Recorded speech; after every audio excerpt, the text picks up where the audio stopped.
2020년 CJN투데이 신년 특집, 이 시대의 성교육을 말하다 그 첫 회는 최초의 성교육 국가라고 말하는 스웨덴의 실상을 전합니다. 동성애가 죄라고 설교한 이유로 첫 실형을 선고받아 세계의 이목을 집중시켰던 스웨덴의 아키 그린 목사를 만났습니다.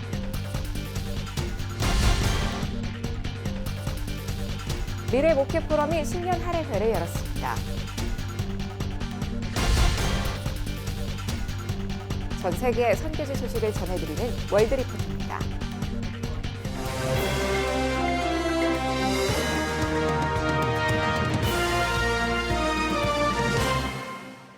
안녕하십니까. 요일별로 깊이 있는 정보들을 전해드리고 있는 CJN투데이 섹션 기획보도. 월요일인 오늘은 목회와 신학입니다.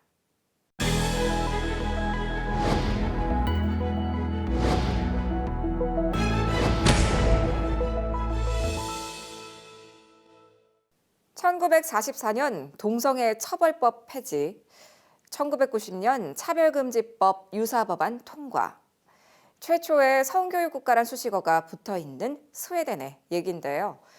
국내 성교육계가 겪고 있는 여러 논란을 일찍부터 겪었고 성교육의 방향성이 어떤 미래를 만들어내는지 그 단면을 엿볼 수 있습니다. 2020년 CJN투데이 신년 특집, 이 시대의 성교육을 말하다 첫 회에서 다룹니다. 김현정 기자입니다. 이제 저희 학교에서도 동성애 연인이라든지 게이나 레즈비언 그런 게 사실 되게 흔하고요. 그렇게 잘못된 것이라고 보지도 않고 오히려 그런 커플이 생기면 축복해주는 정말 좋은 사랑이다, 멋진 사랑이다라고 이렇게 칭하고 이렇게 칭찬해주고 이런 식이고. 스웨덴에서 고등학교 2학년에 재학 중인 주다은 학생. 이렇게 학교 분위기를 전합니다. 포괄적 성교육이라는 이름으로 다양한 성을 인정하고 품어줘야 한다고 가르칩니다. 다양한 성이 함께 사용하는 성중립 화장실이 너무나 자연스럽고 학교에서 부모를 이야기할 때 엄마, 아빠가 아닌 부모 1, 부모 2라고 지칭합니다.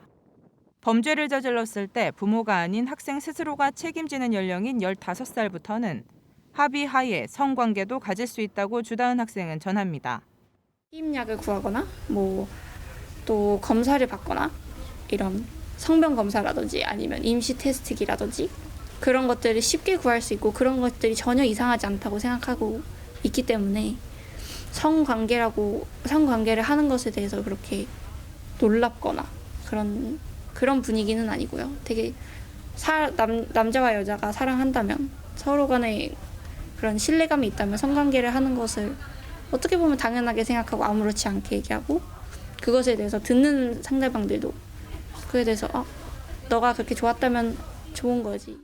국내에서는 논란이 여전한 3살에서 6살 유아를 위한 성교육도 이미 일반적입니다. Skolan börjar ju med barn som går i förskolan då. Då börjar man redan där att de ska lära sig att det finns om vi säger de kanske dras till en pojke, de kanske dras till en flicka och så här. Det uppmuntrar man ju till i förskolan helt enkelt. Och då är det inte undra på om det går snett senare i livet när man har en sån påverkan i så tidiga år som det är frågan om där. 23살 이하라면 누구나 갈 수 있는 유스 클리닉에서는 이미 노골적인 성교육이 이뤄지고 있습니다. 처음부터 그랬던 것은 아닙니다. 동성애 금지법이 있던 국가이고 성교육 커리큘럼과 관련 어디까지 자세하게 가르쳐야 하는가에 대한 논란이 있었습니다. 지금 현재 우리나라의 성교육 상황과 크게 다르지 않은 모습이었습니다. 이런 실태들은 교회도 다르지 않습니다. 무지개 그림이 그려져 있는 이곳은 동성애자들을 위한 교회입니다. 3355 모여 앉은 모습은 일반 교회와 다르지 않습니다. 스웨덴 교회는 2007년 이미 동성결혼을 인정한 바 있습니다. 교회들이 정치, 경제 문제에 관여하지 않는 것이 일반적이고 동성애 결혼법 통과 후 교회 안에서도 동성결혼이 진행됩니다.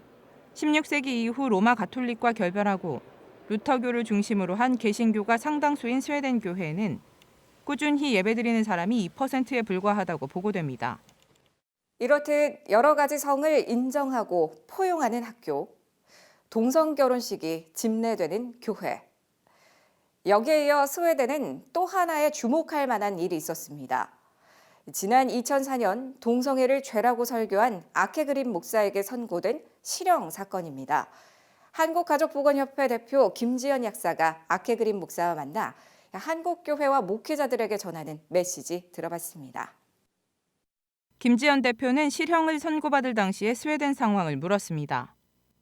År 2002 då hade jag en väldig nöd för Sverige och för den här situationen som hade uppstått. Jag tyckte att alla tv-program så framställde man det homosexuella som något naturligt.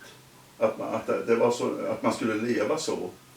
Och då bad jag så intensivt för alla kyrkoledare i Sverige att de borde ta sitt ansvar. När jag predikade om homosexualitet, då hade man antagit en ny lag som också gällde jämställdheten. Och det var att man inte fick trakassera någon eller uttala sig förnedrande om någon. Och det var den lagen som gällde. 이 법은 많은 스웨덴 교회와 성도들에게 두려움을 안겨주었다고 합니다. Det är ingen annan som har utmanat lagen så som man ansåg att jag gjorde vid det tillfället. Och därför blev det så. Jag var ganska ensam. Under hela min process då, de där 3 åren, så var jag väldigt ensam egentligen. Jag hade inget stöd av några kyrkor eller så. I våra kyrkor var det ingen som vågade liksom ta tag i de här frågorna då när jag hade talat om det. För då var de ju rädda för att man skulle råka illa ut och komma att anklagas och ställas inför rätta då. Så därför så blev det ganska tyst i alla kyrkor omkring de här frågorna. Det var ju anledningen till att man inte vågade stå upp och predika i de andra kyrkorna. Därför att man såg då att så här kan det gå. Och då menar man på det att då får vi liksom anpassa oss till den här lagen som har kommit då. 교계 언론조차 그를 비난하며 반대 입장에 섰다고 그는 전했습니다. Ja, det var väldigt tufft därför att i våra kristna tidningar skrev man emot mig. Och samma dag som jag hade varit inne i tingsrätten och där så skrev man tydligt att man tog avstånd ifrån Åke Grens predikan. Så det var tragiskt på ett sätt att man gjorde så, för vi hade kunnat fått en helt annan utveckling om alla pastorer hade stått upp och som predikar samma ämne och gått in för det. Då hade vi fått ett annat genomslag i Sverige. 그는 2심에서 다행히 무죄 판결을 받았습니다. 그 이유를 물었습니다. Åklagaren gjorde ju så att han ville ju inte stanna i hovrätten då, utan han tyckte att han hade rätt. Det var ju dels både religionsfriheten som stod i fokus, men så var det också yttrandefriheten, att kunna få yttra sig.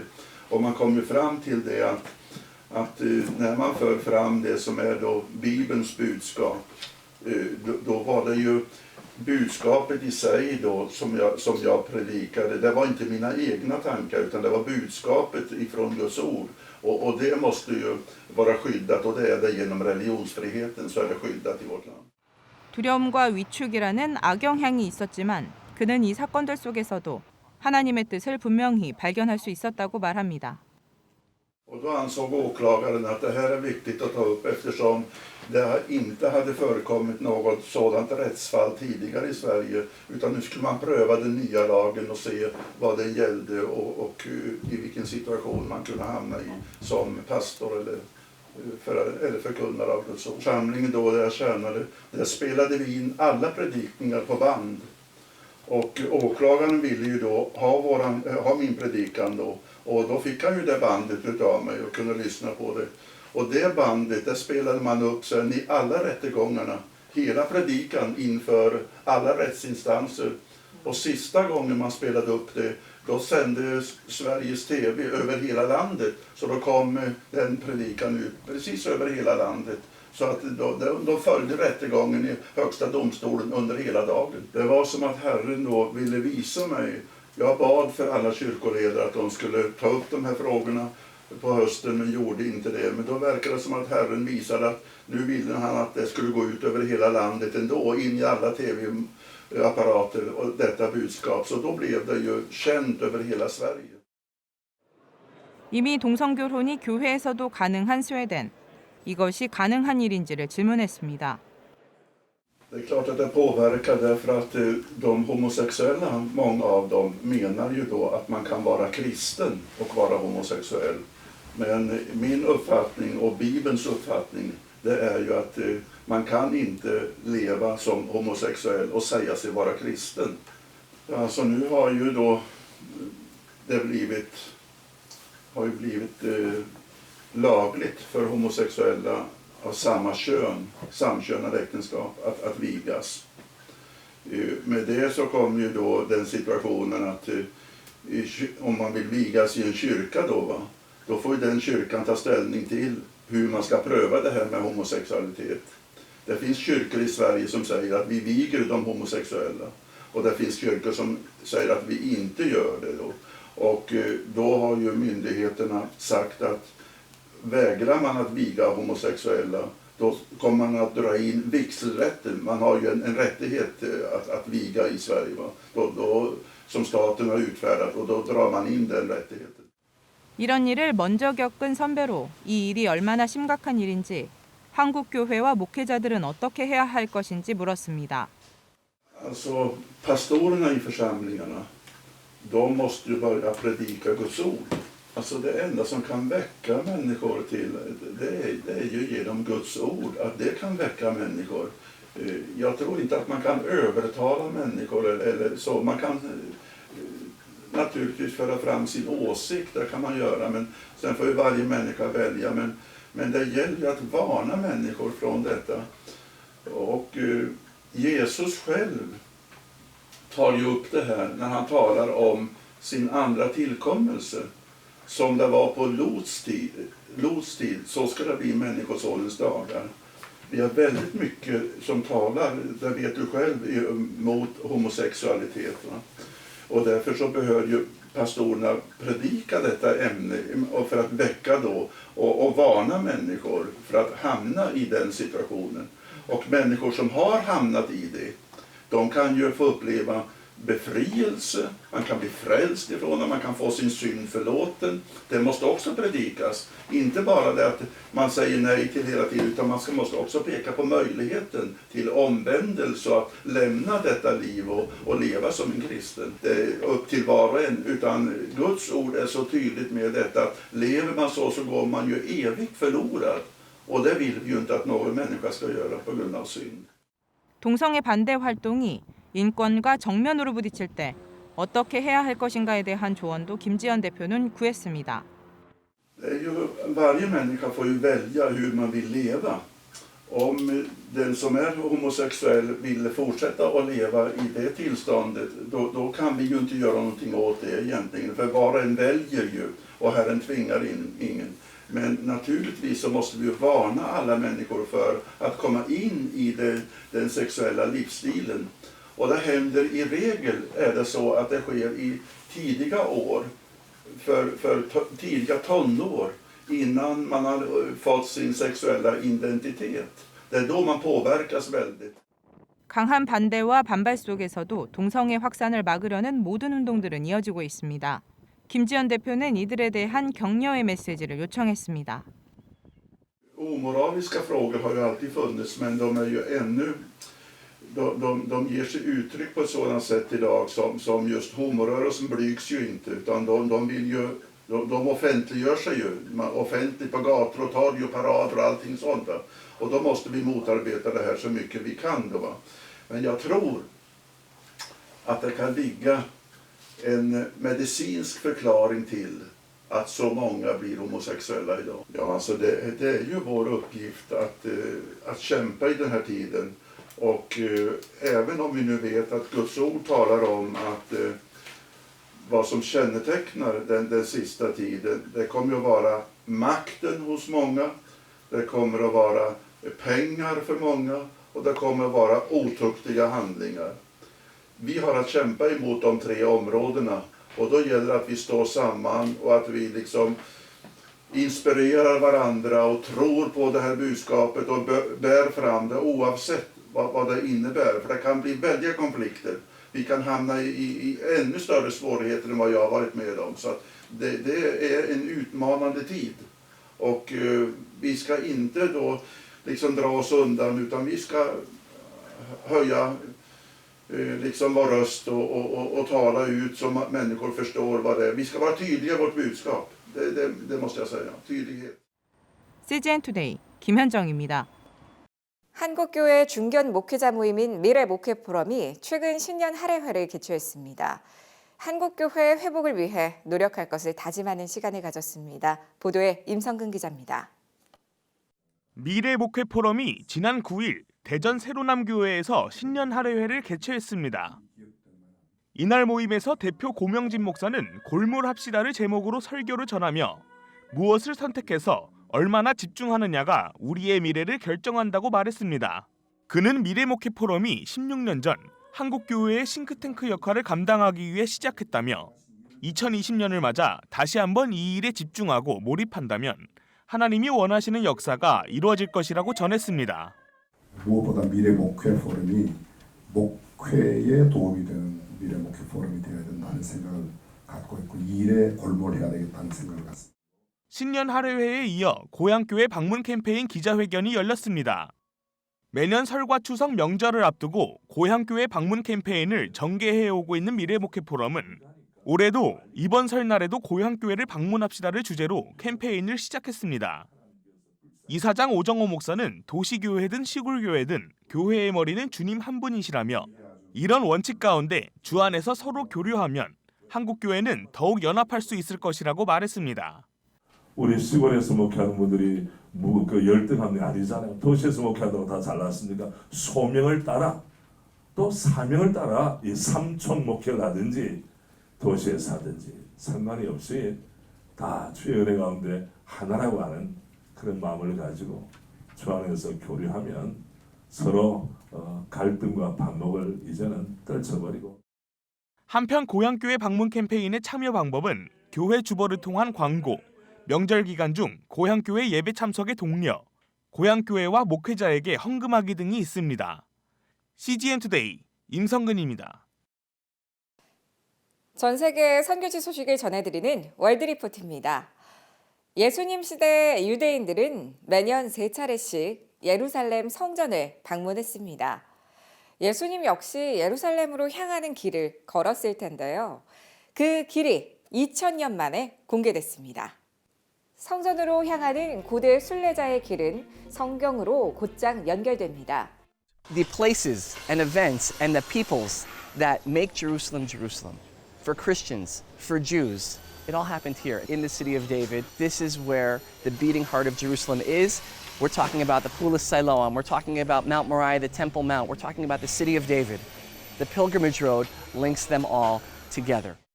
고대 순례자의 길은 실로암 연못에서 시작합니다. 순례자들은 이곳에서 몸을 정결하게 하고 성전으로 출발했습니다. The historian Josephus says that 2,000 years ago, on the pilgrimage festivals, there would have been more than 2 million people going up on pilgrimage. That's a lot of people who need to bathe.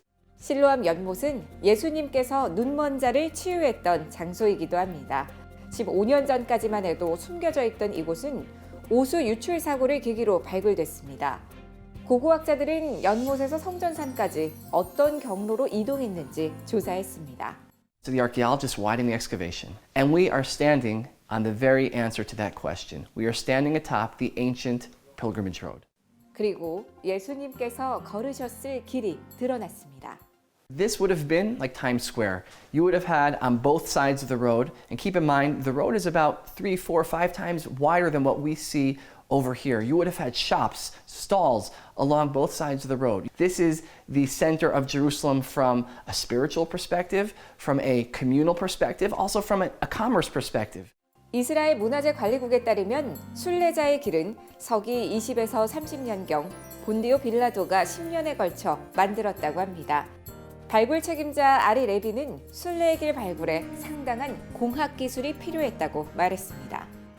We have modern neighborhood just above our heads, and we don't want it to collapse. After each meter that we take out, each meter of soil, we enter an arch-like construction like this. This supports the entire weight of what we have above us. 대부분의 경로는 온전하게 보존됐지만 파괴된 지역도 있습니다. 이 길에서 로마의 통치에 대항한 유대인들의 반란이 일어났던 서기 70년경에 제작된 동전이 발견되기도 했는데요. 순례자의 길은 곧 대중에게 완전히 공개돼 예수님 시대의 예배자들이 어떤 경험을 했는지 직접 겪어볼 수 있게 될 예정입니다. 지금까지 CBN과 함께하는 월드리포트였습니다.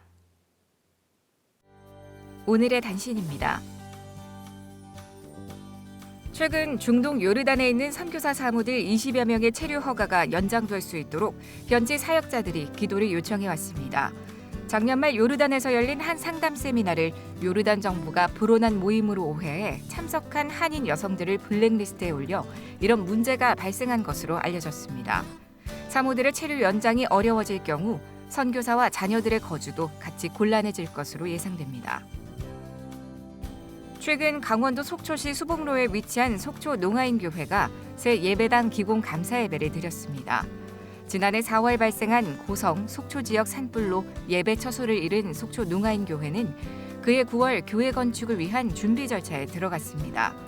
그동안 속초 중앙교회가 예배 환경을 제공하고 주변 지역 교회와 노회, 총회 등 전국 교회에서 관심을 갖고 후원해 왔습니다. 속초 농아인교회 최만석 목사는 지역사회의 장애인들에게 하나님의 복음을 증거하는 장애인 선교를 위해 최선을 다하겠다고 전했습니다. 기독교 윤리실천운동이 교회에서 지켜야 하는 공직선거법 안내 포스터를 배포합니다. 교인이 출마했을 경우나 예배나 모임을 할 때 금지 행위 등 교회 안에서 일어날 수 있는 공직선거법 위반 행위에 관한 내용이 담겼습니다. 기윤실은 선거 때마다 있었던 교회에서의 공직선거법 위반 사례가 이번 총선 때 더 우려된다며 안내사항을 숙지해 교회가 공직선거법 준수에 앞장서길 바란다고 전했습니다. 퓨 리서치 센터가 발표한 한 자료에 따르면 대부분의 케냐인과 나이지리아인은 도널드 트럼프 대통령을 신뢰하고 있다고 CNN이 보도했습니다. 케냐인의 65%, 나이지리아인의 58%가 트럼프가 세계 문제에 대해 옳은 일을 할 것이라고 응답했으며 조사는 지난 5월 18일부터 10월 2일까지 실시됐습니다. 매일매일 더 새롭고 알찬 글로컬 선교교육 뉴스 CGN 투데이 시청해 주셔서 고맙습니다.